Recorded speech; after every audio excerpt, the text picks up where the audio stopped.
23મા તીર્થંકર શ્રી પાર્શ્વનાથ પરમાત્માની પરંપરામાં કેશી સ્વામી નામના ગણધાર હતા.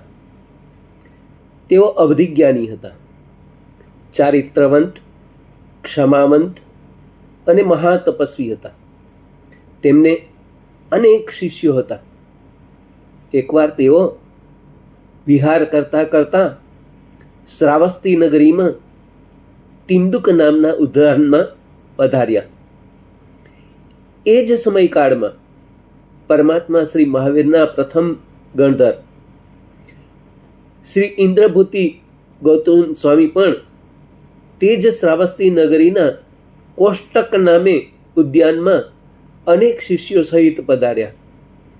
આ બંને મહામુનિઓના શિષ્યો ગોચરી લેવા માટે નીકળતા બરાબર સંયોગે સામ સામે ભેગા થયા. બંને જૈન ધર્મના સાધુઓ હોવા છતાં એક બીજાથી વિપરીત એવો વેશ જોઈને પરસ્પર તેઓને શંકા થઈ. આનું શું કારણ હશે?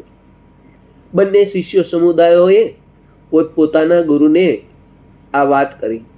આથી શ્રી ગૌતમ ગણધરે વિચાર્યું કે ભગવાન શ્રી પાર્શ્વનાથના શિષ્ય મારાથી મોટા ગણાય, માટે નિયમ પ્રમાણે મારે કેશી સ્વામીને વંદન કરવા જવું જોઈએ.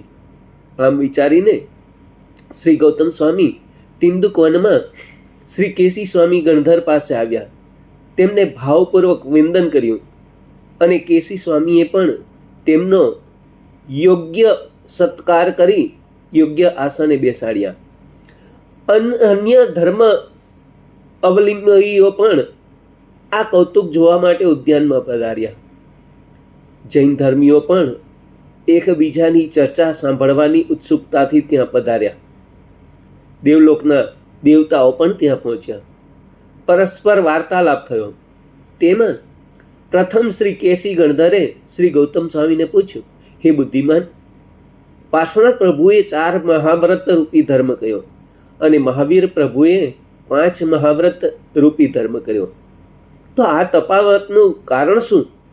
ગૌતમ સ્વામીએ જવાબ આપ્યો, સ્વામી, પહેલા તીર્થંકરના સાધુઓ સરળ અને જડ હોય છે. છેલ્લા તીર્થંકરના સાધુઓ વક્ર અને જડ હોય છે. જ્યારે વચ્ચેના 22 તીર્થંકરોના સાધુઓ સરળ અને બુદ્ધિવંત હોય છે.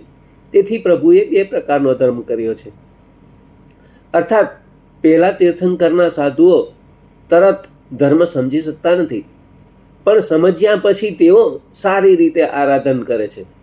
જ્યારે છેલ્લા તીર્થંકરના સાધુઓ જલ્દીથી ધર્મ સમજી શકે છે ખરા, પરંતુ આચાર પાલનમાં તેઓ સ્થિર રહે છે. આ કારણથી પહેલા અને છેલ્લા તીર્થંકરે 5 મહાવ્રત રૂપી ધર્મ પ્રરૂપ્યો છે અને વચ્ચેના 22 તીર્થંકરોએ 4 મહાવ્રત પ્રરૂપ્યા છે. આ જવાબથી કેશી સ્વામી ઘણા સંતોષ પામ્યા. ફરી તેમણે ગૌતમ સ્વામીની વિનય ભક્તિ કરી અને બીજો પ્રશ્ન પૂછ્યો, મહાનુભાવ, શ્રી પાર્શ્વનાથ ભગવાને બહુમૂલા અને રંગીન વસ્ત્રો વાપરવાની સાધુઓને છૂટ આપી છે, જ્યારે ભગવાન મહાવીરે અલ્પ મૂલ્યવાળા અને શ્વેત વસ્ત્રો પહેરવાની સાધુઓને આજ્ઞા કરી છે. આનું કારણ શું હશે?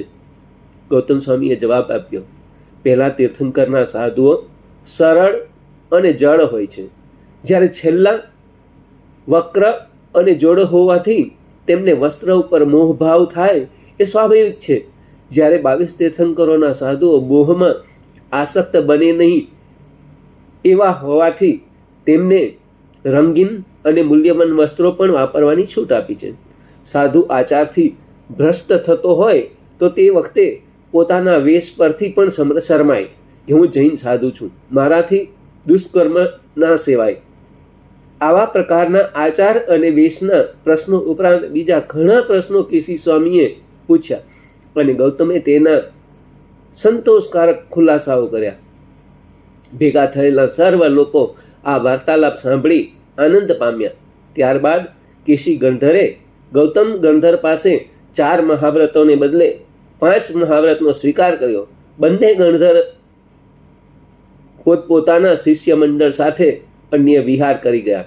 થોડાક વખત પછી કેસી સ્વામીને કેવલ જ્ઞાન થયું અને તેઓ મોક્ષે ગયા.